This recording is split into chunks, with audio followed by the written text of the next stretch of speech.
approve the minutes, correct? What? We can't approve the minutes. Right. Michael? And we can't take any action, but we can have discussion. So Ron, if you'd like to give us an update on where we are.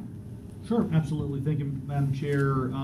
Number one, just to give everyone kind of a quick snapshot of where, from a timeline standpoint, we just completed committee week number 6 of 6.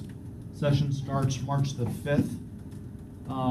It was interesting, the first few committee weeks, the first 3, not a lot was going on in Tallahassee. Week 4, 5, things started really moving. This week was... Can I ask you to pause Sure. for one moment? And I apologize to you. You are a new board member, are you not? Yes. I did not get to meet you personally at the last board meeting up in wherever we were. I'm Janet Long, and I'm Reggie Bell, apologize. Manatee County We've got a Commissioner couple of Assistant. visitors coming to our regular board Right, meeting, and I right. wasn't sure you weren't one of them until I saw the list. Yes. Are you replacing Betsy on Yes, this I am. committee? Yes, I am. Perfect. See, you didn't tell me that, Jim.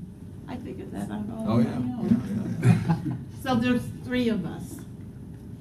We're getting closer. I didn't realize that he was on the legislative I didn't committee. either. Well, I was just- invited to it, so I... You're on the committee now. Exactly. That'll teach you. You have a propensity to legislation, so. You're on the show, you're on the board, Right, so, right, and it says here Betsy was on, so I don't have a problem with it. she's still with you guys. Yes, she is. Will you please give her my regards? I miss Definitely her. so. Oh, let's see, who's walking in? Oh, it's Bill. Okay, and tell me your name again. Reggie Bellamy. Reggie Bellamy.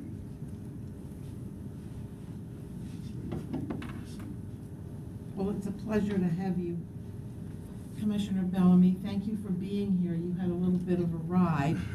Not as bad as last meeting. Not as bad as last Last meeting. meeting was tough.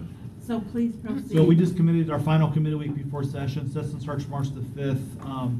This past week, you start to see a lot of different initiatives starting to move in Tallahassee. It definitely was more of a session pace this week. We had David in town for his second trip to Tallahassee. If you look at the ball delegation, we've met with 23 members of the ball delegation, and we're really up there trying to position TBARTA and David as kind of the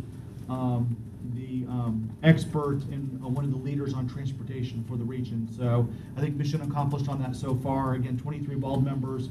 If you include staff and other legislative leaders we've met from outside the region, I think we've had close to 40 meetings for his 2 trips, including some really good meetings at DOT as well, which I think has been good with the new secretary and his team. David's been actually asked to present at the ball delegation meeting next Tuesday at 9 o'clock at Moat Marine. It's another great opportunity for TBARTA to be positioned as a leader, and for David, I think, be a resource to the ball delegation. More importantly, it was nice that President Galvano asked him to present and ask TBARTA to be a part of the agenda. If just a couple things I want to touch on. Let me kind of start off with our agenda. Our legislative agenda, Madam Chair, is number 1. Probably the most important item that we're working on is the $1.5 million in recurring dollars from the legislature. We're very, very well positioned in both chambers at this point. On the Senate side, we've had numerous conversations with President Galvano. President Galvano is committed to TBARTA. He's the one that put $1 million, last year. He's committed to the 1.5. In fact, he's been having conversations with Senator Hudson, who's the chair of the TED Appropriations Committee in the Senate, who's talked to me. I know he's been talking to you as well, Mr. Chairman. Hey guys, it's Melanie. Hey, good Hey, morning, Melanie, Melanie. welcome. Just for your information, Reggie Bellamy from Manatee is with us, Jim Holton, myself, David, Ron Pierce, and Natalie King, as well as some staff folks, and Bill Johnson from Clearwater just joined in. Ron is giving us an overview of the progress that David has been making in Tallahassee. Are you coming to our board meeting today, Melanie? Yeah, I'll be at the board meeting in person. I just needed to come to this by the phone. Okay, that's fine. I just wanted to make sure you were going to be at the board meeting. Continue, Just please, for Ron. the board's information, Representative Jackie Toledo has put our request in on the House side. Senator Brandis has put it in on the Senate side. Both of them are very committed to getting this done. We believe we will be in the initial Senate budget. So from a timeline standpoint, the way the budget will work is you won't see the respective kind of chairman's budget for the TED committee come out probably until week 3 or 4, probably the end of week 3 most likely. At that point, it will come out, and we believe initially our dollars will be in the budget as non-recurring revenue, and I'll explain why in 1 minute. The Senate has approached us with the concept of they're getting a number of other requests for other projects in the region that are transportation related, that are regional. They're not looking at projects that are going to be like this specific to this county, but if there is a local project, how it ties into a regional project.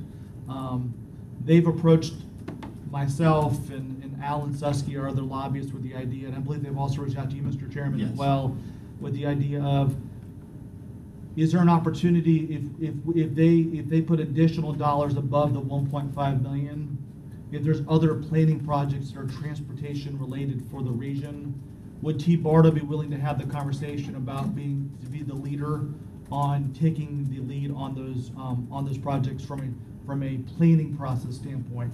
We're not building, constructing. They're saying, look, we've got 3 or 4 requests right now that are planning in nature. We want to see if they make sense. How do they tie into a regional plan? That's really the purpose of TBARTA. So would it not make sense for TBARTA to be the leader on that? They have not given us what the projects are going to be yet. They said, just look, 1.5 million for sure. There may be an opportunity to get above the 1.5 if we do. They would run by the projects by us first. They wouldn't just say, put the money in and say, okay, now TBARTA, go do these. They want to make sure that we would, these were the projects would be, and more importantly, how would that feed into kind of a regional plan?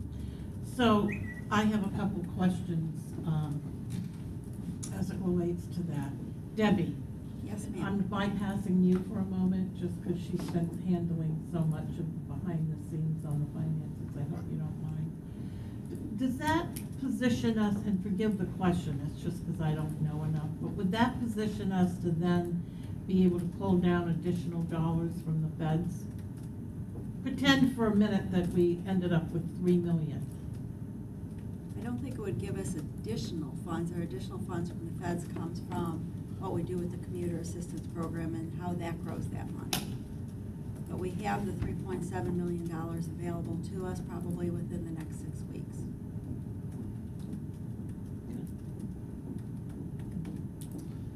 Do you have any questions, John?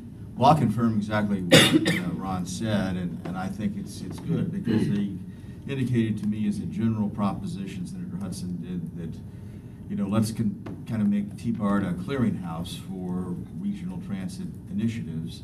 And of course, everyone gets inundated with requests, so I think he'd like to steer some of those there since we're probably best postured to evaluate and do those.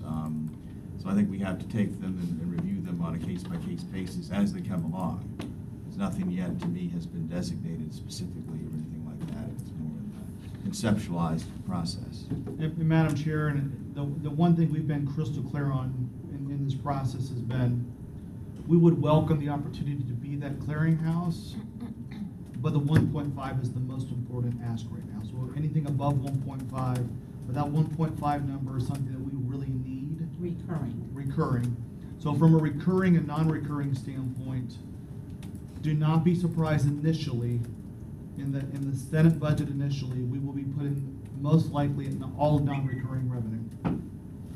And here's the reason why, is until you get to conference and know what the allocations are, you don't know. So it's just easier right now to say, look, we're going to give you the 1.5 non-recurring. Once we actually get into conference, when they start doing offers, the Senate will change their offer from the 1.5 non-recurring to X amount recurring, X amount non-recurring. My guess is if I'm as your lobbyist, if I had to forecast, we're not going to get $1.5 million recurring. Why not? If you look at the amount of, I think when it's all said and done, if you look at the amount of money that's available in that silo that will be available from a recurring standpoint, it's not going to be that much. So my guess is they're going to try to get us about 2/3 of the way there. They'll probably get us between $750,000 to $1 million. They're trying to get about $1 million of recurring $500,000 non-recurring, which they know then, by the way, we've been crystal clear on, whatever amounts not recurring will be back next year, and they're fine with that. They understand that they would have to continue to make that commitment, moving forward. So, we're pushing for the 1.5. I'm just setting expectations.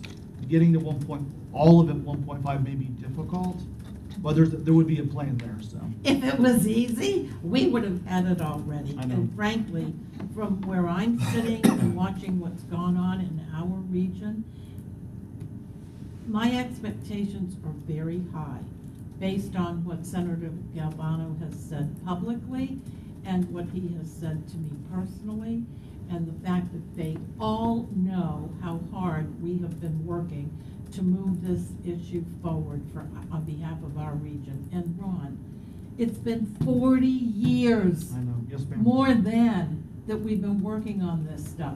And if they don't get it done, it speaks volumes for what they really think and how they really feel about it. Sure. I mean, it's our turn. We understand, yes, ma'am. Do you not agree? Completely agree. Reggie, We've- do you have any comments?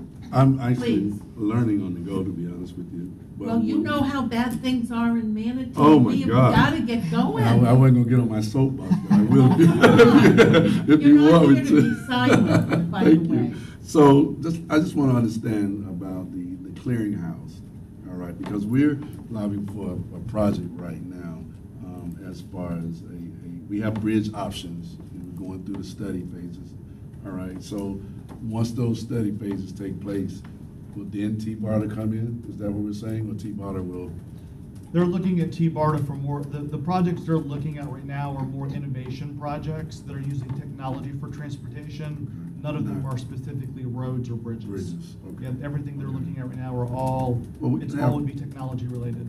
Now, in those projects are probably either a county for working with state, their DOT dollars. Yep, we did. So DOT would be the lead on that. Mhm. But we're hoping at some level is those projects would fit into a regional plan. And I think from a clearinghouse standpoint, they're really looking at TBARTA for more of a regional approach. And if there's any innovation to technology that could help with some of the local projects that may tie into a regional system. But I think the key there is they're looking, it has to tie into a regional system, not just for spending dollars on something that it's not tying into a regional network at some level.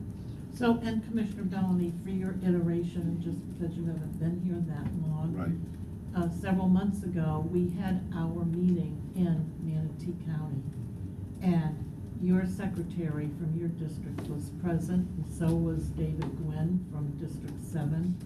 And very often, he will also come to our other meetings that we have in different places. For instance, I remember him being at the airport when we met out there.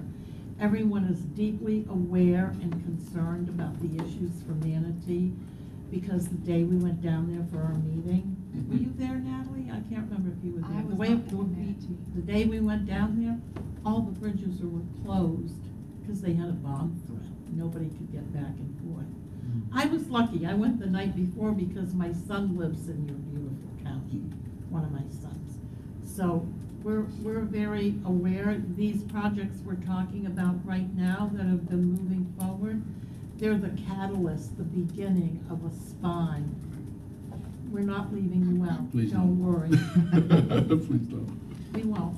Well, and ultimately, some of these innovative techniques, I know that people have talked about potential aerial transit down in Manatee County and other things, and that's the ultimate hope, is to the entire five county span to get a contiguous kind of transit mode or multiple modes to facilitate that.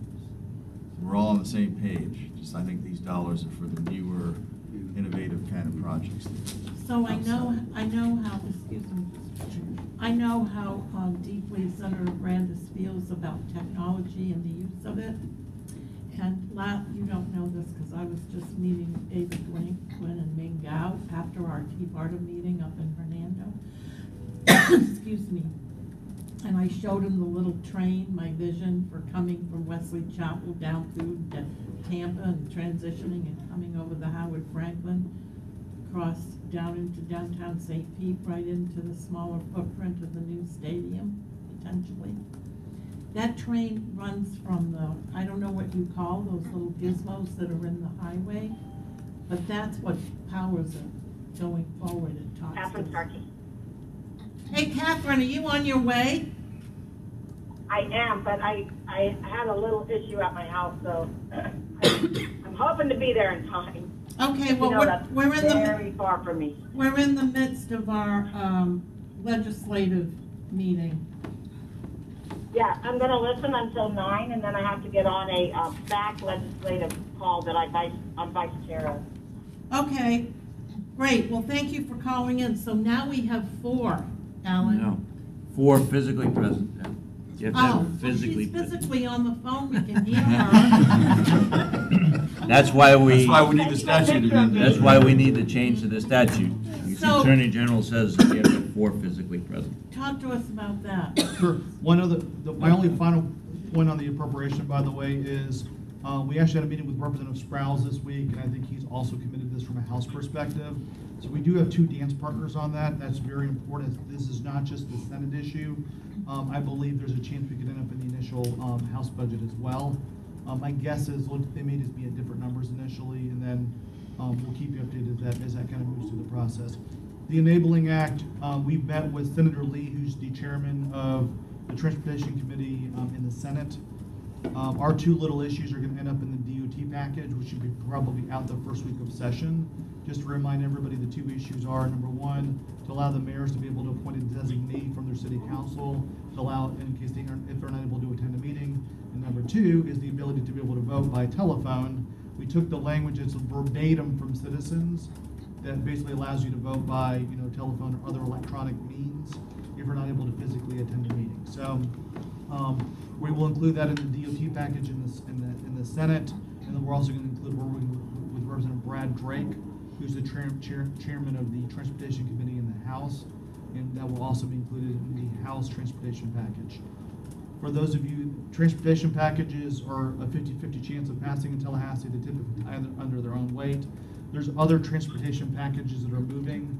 We will be opportunistic, so if the DOT package runs into problems, we will make sure that our language ends up on a vehicle that's moving at the very end.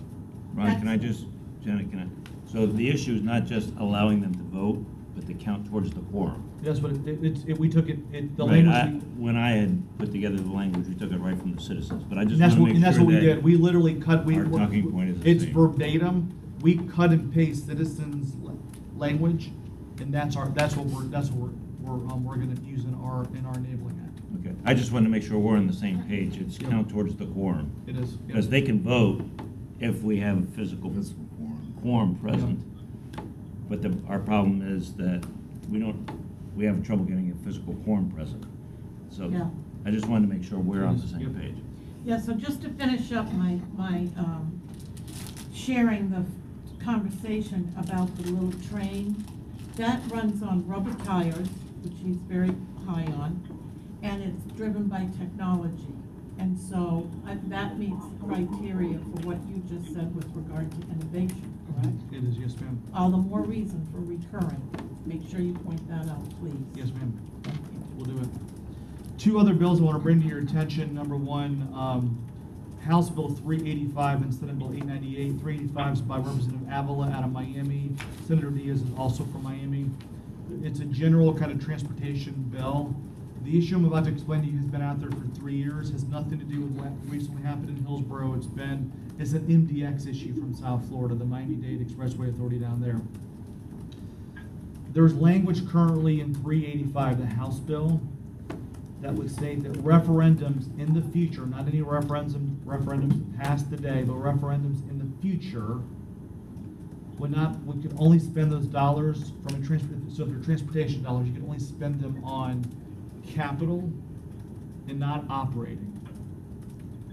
I know a lot of folks from the Tampa Bay area's hair has been on fire about that because, as we all know, when you build a transportation project, yes, obviously the construction is really important, but initially you'll need some dollars from an operating standpoint as well to make sure that they're successful. We have talked to Representative Avila. He actually stated on the record I think it was last week the bill was up in committee, his intent's not to impact Tampa Bay or anywhere else. He wants to impact just South Florida. I think what you're going to see is him kind of carve out the rest of the state and somehow try to make this specific only to South Florida. I think what his challenge is going to be, and you can appreciate this from an attorney's perspective, is he can't make it specifically only to Miami-Dade, because then it becomes a local bill. You're trying to do a local bill through basically a general act. You're running into some problems there is, so I think he's going to try to make it more from a regional approach from South Florida. This has been out there 3 years. It's never been to the finish line. We're watching it because it doesn't impact what Hillsborough just passed, but it potentially, as written today, could impact the Pinellas referendum in the future, a Manatee County referendum in the future, any of the other counties that we represent from a TBARTA perspective. We want to ensure that our local counties have the ability, if they want to work on local transportation projects, they have the flexibility to determine from a county commission and from a voter standpoint, if you want those dollars to be able to go construction or some of those dollars to go to operating, you have the flexibility as a local elected board to be able to do that, or if it's a citizens initiative, to be able to do that as well. Again, there's been a lot of emails flying around about this. I know that HART, PSTA, we've been mentioning it to David as well. Again, I think at the end of the day, the language is going to end up going to be fine. I don't think it's going to have a direct impact on us as a region, but we're closely monitoring that to make sure that it does not. I think at the next committee stop, there'll be language that will be introduced that will, I think, calm all of our concerns. And just because my mind beeped out with this distraction, I apologize. Is what the issue, the bottom line issue is, for clarification, just could you repeat that please quickly? The bottom line issue is the way the language is today, if a transportation referendum is passed, you would only be able to spend it only on capital and not operating. And their concern is, I think promises that were made in Miami-Dade, a lot of the local electeds down there feel like some of those expectations have not been met. That is not as much has gone into capital as originally intended, and most of those dollars are going to operating. But the way in which the referendum question is asked, wouldn't that have some Absolutely, merit? yeah, for sure. I mean, if it was specific in the language, I don't know how they No. could. So if this bill went through and was statewide application, and the referendum passed, and it's in 2022. It is, yes, sir. If it passed after that, you could not ask the voters to approve spending the money on O&M. Because It statewide could law only be spent on capital. Preemptive. Well, what if it was a citizen initiative? It doesn't matter. Doesn't matter. You could, Violates state the law. tax would It's a bad only be bill. available for capital, so you That's could, that's got to be a constitutional. You can't preempt state law. no, because Well, you don't. local governments only get, through the Constitution, local governments can only get taxing authority from the state legislature. So Well, without we're the a state charter legislature, county. doesn't matter. The state legislature can, Alan. I'm sorry, it's the Sorry, law. That has got to be a constitutional issue. I don't think you can usurp the will of the people where you're not You supposed to can be. constrain the will of the people, unfortunately. Madam Chair, here's the good They're news not. is, I think at the next committee stop for this bill, I think our concerns will be addressed with an amendment, and I think this will be a non-issue, but we'll continue to keep you updated. Thank you. Can't you make it go away? I'm trying. I'm Try trying. harder. So, Yeah, get on it. Got it. the last issue, and I think this was brought up at the Fort Pinellas meeting earlier this week. There's also a bill that's moving this year relating to scooters and motorized bikes, basically. Senate Bill 542 by Senator Brandes, House Bill 453 by Representative Toledo. It's really relating to the scooters. Have you all seen the scooters that are riding around? Yes, we saw them in Indianapolis. So a lot of people are kind of viewing that as kind of a first mile, last mile kind of solution to some of the challenges we're facing. They're looking at insurance, some license issues, kind of putting a statewide framework in place. Not trying to preempt local government's ability to completely regulate them, but make sure there's a framework in place, what that would look like. One of the biggest things is where you can ride them, where you can't ride them, those different Yeah, things but as I have well. a question about who carries the liability on that? And that's what they're working through right now, because right now it's the, right now it would be the companies themselves, but I think there's a lot of discussion that's still being had on it. The bills have not even been heard in the committee yet, but I received an email from your office, they wanted to at least bring it up today, talk about it. It has not moved yet, we'll keep you updated, especially since it's being sponsored by two members from the Bay Area delegation, Senator Brandis and Representative Toledo. The last thing. Toledo's got the House. Yeah, the House bill, and it's 453, yes, ma'am.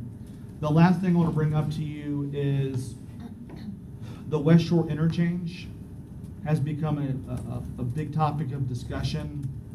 The Howard Franklin Bridge, as we all know, is in line to be replaced. A few years ago, when we're looking at then, what did they call it back then? TBX. When TBX was being discussed back 3 or 4 years ago for the 275 improvements, when DOT ran into some challenges there with that plan, when they went back to the drawing board, certain components of that plan fell back in the work plan. Because if you're not moving Right, forward. are you talking about the 60 interchange? Yeah, the West Shore interchange. Yeah, we're all pretty knowledgeable about that because Secretary Gwynn has talked about it a lot. Perfect. So just know, Secretary Gwen has been having a number of conversations with the new DOT Secretary. President Galvano's been talking to him as well. What they're trying to do is trying to align that now with the Howard Franklin replacement. Oh, good. Because if you don't, let's say you replace the Howard Franklin Bridge and you get, so you go from 6 lanes down to 2 lanes again, you've solved nothing. Right. I mean, We Created got a it. worse hazard. And I'm sorry, but we have to adjourn because our board meeting is supposed to start 2 minutes ago. that starts at 9:30. 9:30. Oh, 9:30, it's 9:30. on my calendar at 9, I apologize. you're good. Continue Yeah. then. So the West Shore interchange, that's becoming an issue. What they're trying to do is, it's just outside the 10-year plan. They're trying to move it within the 10-year plan. That will not happen during the 2019 session. They're trying to probably make that alignment during the 2020 session.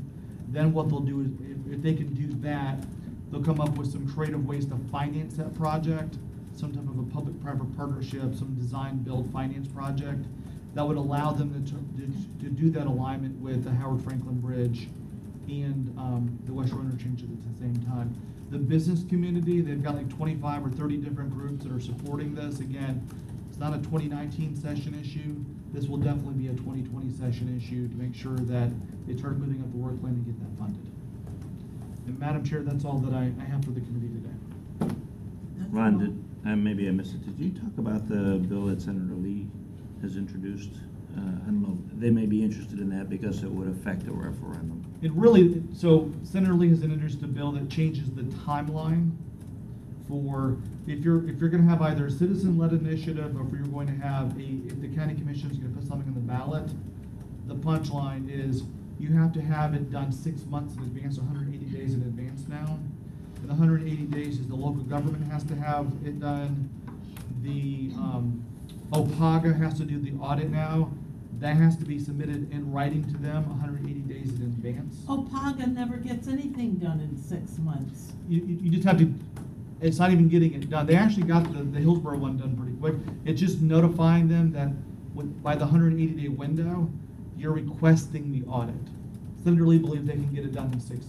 They got a number of other projects done in 6 months during the 2018 cycle.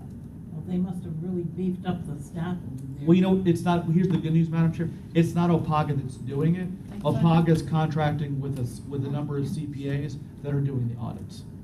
Oh, Yeah, so OPAGA is basically just the clearinghouse to get to a CPA that's been working with audit, and OPAGA would release the audit once the CPA does it. So that has passed, I don't know if I was looking real quick, is it 1040?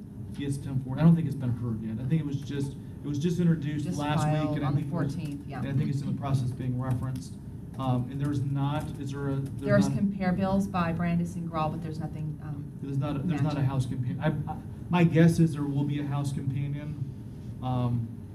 Had a guess is probably will be Beltran, Representative Beltran from Brandon. And Ruslan has co-sponsored that bill. So it doesn't prevent you, just make sure that he's trying to extend that timeline out. I think the other thing they make you try to do too is you have to get you have to get a legal opinion that your referendum language does not run afoul with state law as well, to make sure that whatever you're doing. Well, that's pretty funny since they changed it on a whim. Well, like the audit committee was actually changed, all these referendums never had to get an audit until after last session. Right. So that was a new component. So I think what he's trying to do is, he's trying to make sure that the timeline, everybody understands what the timeline is, and make very clear, and that's why he's trying to put it into laws, and make sure everybody understands 180 days, kind of that secret, is the most important number now. Oh, and I lied, Rusan didn't do that one, it's another one, so I can take that back. So I'm also aware that it gives the opponents a lot more time to rally against it. That's why there's 180 days. See that? There's always a method to the madness. Just saying. Any other questions or comments? Chair, one question. Yeah. Just one clarification, Jackie Toledo's bill is the same, is his companion bill with the appropriations request as required by House rules for the full 1.5. That's correct. And we expect it to be heard in the TED committee coming up, because all those local appropriations projects to be Right. eligible to be in the House budget Right. needs to be heard before a committee. Right. Representative Toledo will ensure. Made that- sure she Yes, got sir. that on the timeline. Yes, yes, The sir. other question was, I had heard wind, and again, I'm not sure that they were resurrecting that bill to divert some of the rail funds that were segregated aside to move back into general revenue. So the Railway Trust, The Railway Trust, any status on that? They're gonna hold until 2020. I don't think everybody's on the same page at this point. And I think what the Senate's concern is, it starts becoming a little bit of a food fight. So I think the plan's gonna be is get Jacksonville, us, and Miami-Dade and Broward on the same page going into the 2020 those guys session. have already had their share. Why do we have to share with them? They didn't share with us. I'm following the direction of what's being given to me at this point, so. I know the Florida road builders are pushing that as well, so I mean, that's some potential national ally. Yeah, they're actually the ones that drafted the languages that was kind of circulated. And I think the reason they included Orlando's not included. It's Jacksonville, us, and basically South Florida. I think the rationale there is if you look at where House and Senate leadership is coming from over the next 2 years under this, under House and Senate leadership today. You have a lot of people from Miami, a lot of people from Jacksonville. If you look at the breakdown of what projects would probably qualify over the next 4 to 6 years, Tampa Bay will definitely get its fair share. And 2020 was a date that they're gonna go for because the sunset occurred in 2021. Right. So, Makes sense. given the meetings that you and David have been having, those 40 members that you referenced back up here from Ball and beyond, are those all members of TED? We've met with the majority of the TED and House and Senate, yes, ma'am. Do we have Pinellas County people on that committee? We have I guess Not I many. should know that. not many, but we're fine there because again, we're more important than having Bald delegation or Pinellas people from serving on TED. We have them serving in other key leadership positions, which we're very well positioned. We chatted yesterday, and I'll share with the committee as well. I feel really, really good about where we are at this point from an appropriation standpoint. Going into session, where we're positioned for our ask, I feel really, really good. So, Good. That's infrastructure. so there are a couple, but like I said, we're It's Hooper and Lee are our Yeah, primary two in yeah. the Senate. we'll be as fine. allies. Yeah, we'll be good. Do you folks on the phone have any questions or thoughts? I didn't hear them hang up, but. Melanie? Catherine? Well, all right then, they didn't even say goodbye. How rude is that?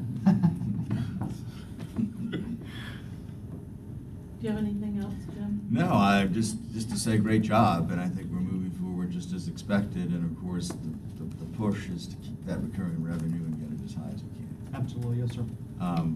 I would bring up, and potentially under, we're gonna segue into new business, that as we move forward with our PD&E, that this board, from a legislative point of view, reaffirm its commitment to dedicated lanes for transit, whatever modality we take. above and beyond, mixing into general traffic. Haven't we already settled that fight?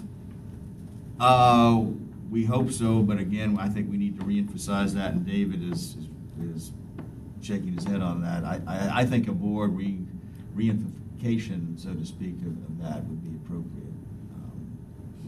I think it would be a good thing, because it seems like there are mixed messages out in the community about who wants dedicated lanes, who doesn't, are they needed, are they not? So I feel like the message of how important dedicated lanes are to the project is being diluted. So I think if we bring that back to the board and have the board reaffirm that, in fact, TBARTA does support 100% dedicated lanes along the 41-mile corridor, I think that would go a long way to clear up some of this. Where's that button? That's my easy button. That's an easy button. Reggie, do you have anything? Just learned about you all's PD&E. I'm not sure now is the time, but I would want to be brought up on that a little bit because we are currently in that phase with one of our bridge projects also. So I would want to know a little bit more about that. Absolutely. We'll do that. It'd be a great learning opportunity for me. Yeah, we can get you with David or Sure. Cassandra. You probably haven't met Cassandra yet, but she does a lot, behind the scenes a lot on the planning and design and all of that. And Debbie knows a lot about it too. David, do you have any comments to make about your Tallahassee experience? No, Ron, I think covered it very well. It was another positive trip. Met with new people that I hadn't previously met before. We had 12 meetings scheduled over the 3 days, and also made a trip to FDOT's state office. And met a couple of people over there, but it was very productive, and everybody continues to give their support of TBARTA and the projects that we're working on, particularly the regional TDP. And I'm looking forward to next week in the Baldwin meeting. Good.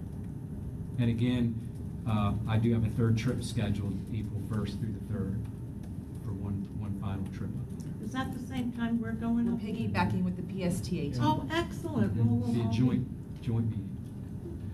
That'll be good. Yeah. I'll try to behave. Why would you do Not that too for? much out of character, but, you know, that could be, yeah. All right, well, if there's nothing else, no new business other than what the chair has brought, then we are adjourned and we can go get coffee or whatever. Our meeting starts in 15 minutes. Awesome. Thanks, everybody. Thank you. Well, let me see who this. Commissioner, the Bay Area Legislative Delegation meeting's at Moat Marine next week on Tuesday. I'm not sure if you can attend, but there'll be some presentations there on Tuesday at what time?